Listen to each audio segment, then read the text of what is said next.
The face value of a share of stock at the time it is originally issued is the par value. To receive their corporate charters, all companies must declare par values of their stocks. Each company must preserve the par value money in its retained earnings and it cannot be distributed as dividends. A stock's real value is the market value, the current price of a share in the stock market. Market value reflects buyers' willingness to invest in the company. Number three, recall from the earlier discussion our definition of the owner's equity, the sum of a company's common stock per value, the par value, retained earnings, additional paid in capital. The book value of common stock represents owner's equity divided by the number of shares.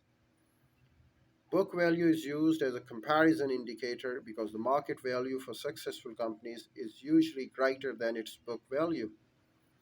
Thus, when market price falls to near book value, some investors buy the stock on the principle that it is underpriced and will increase in the future. Investment trades in common stock. Common stocks are among the riskiest of all the securities. Uncertainties about the stock market itself, for instance, can quickly change a given stock's value. Furthermore, when companies have unprofitable years, they often cannot pay dividends. Shareholders' income, therefore, and perhaps share price drops. At the same time, however, common stocks offer high growth potential.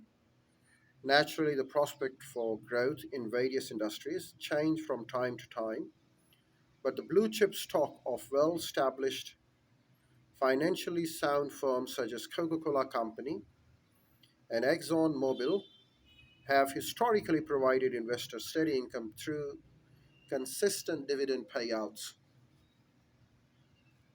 The old economy versus the new economy.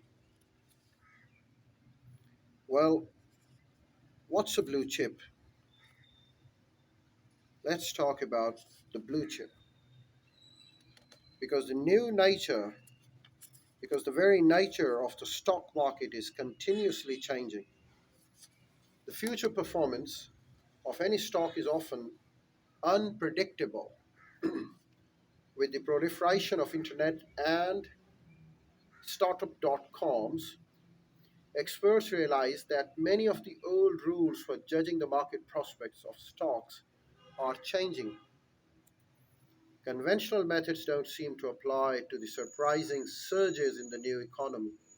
Stock prices, old performance, yardsticks, a company's history of dividend payouts, steady growth in the earnings per share, and low price earnings ratio, current stock price divided by annual earnings per share, do not seem to measure the value of new economy stocks.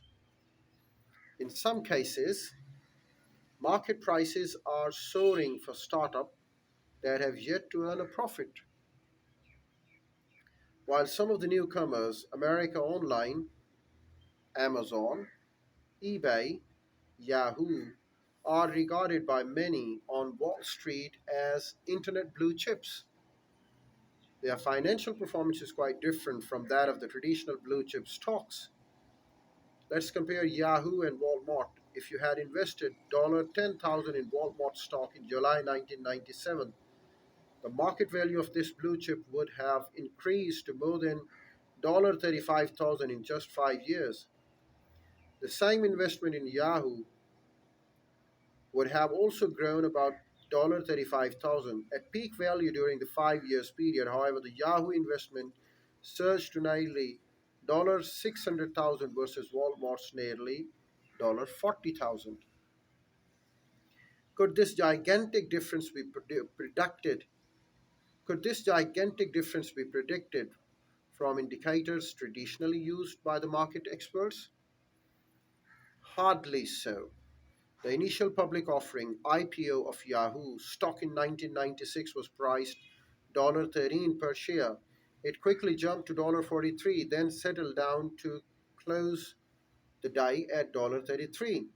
Even though the company had not yet turned a profit, subsequently, because Yahoo became the leading internet portal brand name, investors were betting that it would become a profitable business in the future. A bet that many traditionalists would view as extremely risky.